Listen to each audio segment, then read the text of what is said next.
Dans la vidéo d'aujourd'hui, on va parler de la protection respiratoire en sauvetage en espace clos. Lorsqu'on fait un sauvetage en espace clos, on prend toujours en compte que notre environnement est classé comme des IVS. Dans le fond, on soupçonne que notre environnement nous donne un danger immédiat pour la vie et la santé. Donc, il faut avoir la protection respiratoire adéquate pour intervenir. Même si on est en connaissance de cause, on connaît notre espace clos, on connaît nos lectures à l'intérieur, on va toujours exiger quand même d'avoir le port de l'APRIA non branché à l'intérieur de l'espace clos en cas que la situation change. Par contre, il y a des petits éléments qui font en sorte qu'on va choisir l'APRIA versus l'adduction d'air.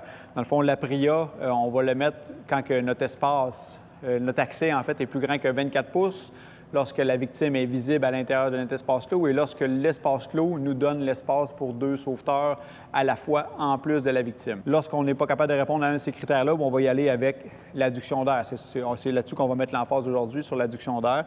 L'adduction d'air, dans le fond, c'est aussitôt que notre victime n'est pas visible, aussitôt que l'espace pour passer, en fait, notre accès est plus petit que 24 pouces, et aussitôt que l'espace ne nous donne pas accès à 2 sauveteurs à la fois en même temps avec la victime, on va y aller avec l'adduction d'air. Donc, pour ce qui est du fonctionnement du système d'adduction d'air, on va voir un peu ensemble les composantes ainsi que les tests qu'on va devoir faire avant usage et l'utilisation qu'on en faire en espace clos lorsqu'on utilise le système d'adduction d'air. Ça nous prend un minimum 10 cylindres de réserve en backup pour être sûr de fournir de façon adéquate, en façon continue, nos équipes de sauveteurs qui vont être à l'intérieur et ceux qui vont être en backup.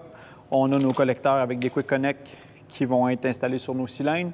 On a des petites valves de purge ici sur chaque tuyau qui vont faire office de collecteur d'air. On a notre cadran d'arrivée d'air ici qui va nous donner la pression du cylindre. Une valve de déviation ici qui va faire en sorte que si on a un côté qu'on doit bypasser pour un mauvais fonctionnement ou pour toute situation d'urgence, on va être capable de bypasser notre système. On a notre régulateur de pression, on a notre cadran ici qui nous donne la pression qu'on doit envoyer à nos sauveteurs. Le système, comment il est conçu, on a un côté qui va être pour notre équipe entrante et on a un côté qui va être pour notre équipe de backup. Donc, on a 6 sorties en tout qui vont envoyer de l'air de façon continue à nos sauveteurs. De ce côté-ci, on va mettre notre équipe two-in. De l'autre côté, on va mettre notre équipe two-out. Et il nous reste également de la place pour, à l'avenir, si on voulait mettre une ligne, mettons, pour descendre un rig pack à une victime. Donc, on pourrait venir l'installer sur notre système d'adduction d'air. Donc, par la suite, toujours dans les équipements qui vont être en lien avec l'adduction d'air, qu'est-ce qu'on a? En fait, nous, au service, on va avoir 4 sacs qui contiennent 200 pieds de gaines comme ça, qui vont rejoindre à la même fois l'air et puis les communications. Donc, on a 4 sacs de couleurs différentes qui contiennent 2 fois 100 pieds mis bout à bout. Donc, tout dépendant, si on a besoin juste d'une première longueur de 100 pieds, on peut se brancher directement sur notre système sans prendre le 200 pieds total. Comme personne qui va être responsable de l'alimentation en l'air tout au long du durée de l'intervention ou de la pratique, qu'est-ce que je dois faire? En fait, je dois faire des petits tests de fonctionnement au même titre qu'un appareil de protection respiratoire autonome. Il y a des petits tests de fonctionnement avec des alarmes à identifier afin de valider que notre système est bien fonctionnel. Donc, dans un premier temps, qu'est-ce qu'on va faire? C'est qu'on va tester notre système pour voir la concordance de nos manomètres d'arrivée d'air. On s'assure que les valves de purge sont bien fermées. On vient mettre de l'air dans notre système. On a entendu notre cloche qui sonne aux alentours de 800 livres, notre petit sifflet qui sonne aux alentours de 800 livres. On vient valider la concordance de nos manomètres entre le cylindre et le manomètre d'arrivée d'air. Par la suite, notre système également est étanche, donc on entend qu'il n'y a pas de fuite. Donc, qu'est-ce que je vais faire tout simplement, c'est que je vais refermer mon système pour venir tester l'alarme de basse pression. Je vais venir purger mon système. Et par la suite, avec une valve qu'on s'est fabriquée, dans le fond, je vais venir purger mon système. On devrait entendre l'alarme environ à 500 livres. Donc, j'ai entendu le sifflet malgré l'arrivée d'air, donc j'ai entendu le sifflet aux alentours de 500 livres. Donc, mon système a été testé et est prêt à être utilisé de ce côté-ci. Je vais répéter les mêmes manœuvres du côté de mon équipe de backup avec 2 autres cylindres. Fait que dans le fond, en tout temps, on doit avoir 4 cylindres de branchés, 2 sur le côté two-in, 2 sur le côté two-out pour avoir un cylindre pour être prêt à faire un changement de cylindre. Je vais mettre mon système en fonction. Qu'est-ce que je vais faire? Je vais venir fermer ma valve de purge sur mes 2 cylindres de mon équipe entrante. Je vais ouvrir mon premier cylindre. Par la suite, qu'est-ce que je vais faire? Le fabricant recommande, dans le fond, à l'utilisation pour un système d'adduction d'air comme ça, d'être dans une pression entre 100 et 120 livres. Nous, on va le mettre à 110 livres. Dans le fond, je viens prendre mon régulateur et puis je viens monter ça à 110 livres.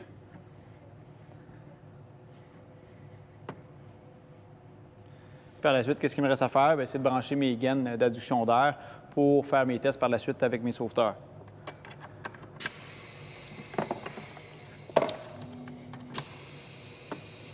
Donc, aussitôt que mon système avec mes gaines est branché, qu'est-ce que je valide? Je valide qu'il n'y a pas de fuite d'air dans mes gaines d'adduction d'air. Et comme personne qui va être responsable de l'air tout au long de l'intervention, qu'est-ce que je viens valider? C'est toujours à la demande de mes sauveteurs, que ce soit en réduisant ou en augmentant la pression d'air, c'est de valider que les sauveteurs ont une bonne arrivée d'air, tout en gardant mon cadran, dans le fond, entre 100 et 120 livres. Donc, comme responsable de l'adduction d'air pour mes équipes, qu'est-ce que j'ai à valider aussi, c'est d'apporter de l'air en continu à mes sauveteurs. Donc, je suis responsable également de faire des changements de cylindre au besoin. Donc, à 2 personnes sur un cylindre, dans ce cas-ci, de 45 minutes.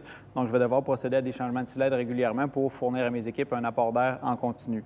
Le changement de cylindre, par contre, est quand même très, très simple. Tout ce que j'ai à faire, tout simplement, c'est venir ouvrir mon deuxième cylindre en premier, m'assurer que la valve de purge est fermée. Donc, je viens ouvrir mon deuxième cylindre en premier.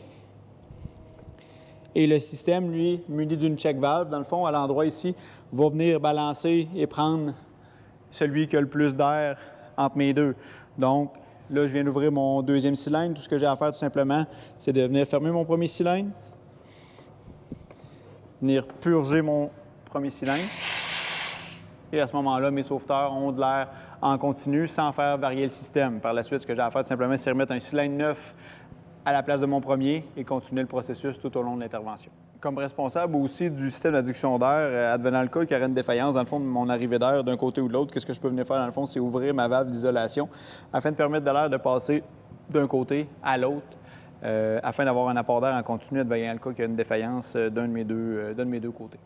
Comme dernier équipement qui fait partie de notre système d'adduction d'air, en fait, bien, on a nos cylindres d'urgence qui sont installés dans des valises comme ça. Donc, lorsqu'on ouvre notre valise, qu'est-ce qu'on trouve à l'intérieur? On a, premièrement, un prusik qui va nous servir à tirer sur notre gaine de communication et d'air afin de la maintenir en bon état, afin qu'on ne vienne pas tirer sur nos fils de communication pour rien. On a notre cylindre d'urgence qui va nous donner une autonomie d'environ 5 à 10 minutes, tout dépendant de l'effort qu'on a à faire. Les situations qui vont faire en sorte qu'on va utiliser, dans le fond, notre cylindre d'urgence, il y en a deux. Lorsqu'on a un bris de notre système d'adduction d'air ou lorsqu'on juge que toute situation doit nécessiter d'enlever, de se débrancher, en fait, et d'utiliser notre cylindre d'urgence afin de pouvoir sortir à l'extérieur d'un espace clos. Donc, on n'utilisera pas notre système d'urgence pour venir continuer notre tâche, continuer notre sauvetage. C'est seulement en situation où on doit sortir à l'extérieur et que notre système est pris, par exemple, à l'intérieur de cet espace-là à cause d'un enchevêtrement. Donc, on peut se débrancher. Donc, seulement par rapport à ces deux situations-là. On a également un man-down individuel, au même titre qu'un Apria. Par contre, ceux-là ont été rajoutés pour des raisons de santé et sécurité. Et puis, on a la partie qui vient connecter sur notre partie faciale au même titre que nos Apria G1. Le système d'urgence, dans le fond, EPAC devrait être installé de cette façon-là, c'est-à-dire que le cylindre d'urgence devrait être au niveau de la hanche, au niveau du côté droit, et la bandoulière devrait être sur votre épaule gauche. Donc, ce que je disais tantôt, c'est qu'on retrouvait également le man-down qu'on doit tester, dans le fond, avant utilisation. On a également le système d'adduction d'air d'urgence, le petit cylindre, dans le fond, qui va nous fournir entre 5 à 10 minutes d'autonomie, qu'on doit tester également en l'ouvrant au même titre qu'un appareil de protection respiratoire. Donc, il doit être testé avant utilisation. Et puis, la partie faciale, en fait, qu'on utilise, c'est notre partie faciale personnelle qu'on utilise au même titre qu'un Apria MSA qu'on a en service. Surtout que nos tests sont faits au niveau de notre cylindre d'urgence, qu'est-ce qu'on en fait tout simplement? C'est venir raccorder le système d'adduction d'air à notre appareil respiratoire, venir raccorder également notre système de communication qu'on verra dans une autre vidéo, tester le système pour être sûr qu'il n'y a pas de fuite et pour être sûr que l'arrivée d'air est bonne avec mon responsable de l'adduction d'air. Et par la suite, je suis prêt à procéder à mon intervention. Une petite particularité à prendre en considération, par contre, lorsqu'on utilise le système d'adduction d'air, c'est qu'il n'y a pas de limite au niveau du temps pour nos sauveteurs à l'intérieur de l'espace clos. Donc, ça peut devenir des fois un enjeu de santé-sécurité. Donc, comme personne qui va être responsable de l'intervention, mais la personne qui va être responsable de l'alimentation en air, c'est de valider en fait certains points comme les écarts de température, le temps que les gars ont mis à l'intérieur de l'espace clos, le type de travail, les risques d'hypothermie, d'hyperthermie. Donc, c'est à prendre en considération lorsqu'on utilise le système d'adduction d'air afin d'avoir des sauveteurs qui sont en sécurité à l'intérieur et de ne pas les surmener en faisant une rotation de personnel adéquate en fonction de l'environnement et de la situation.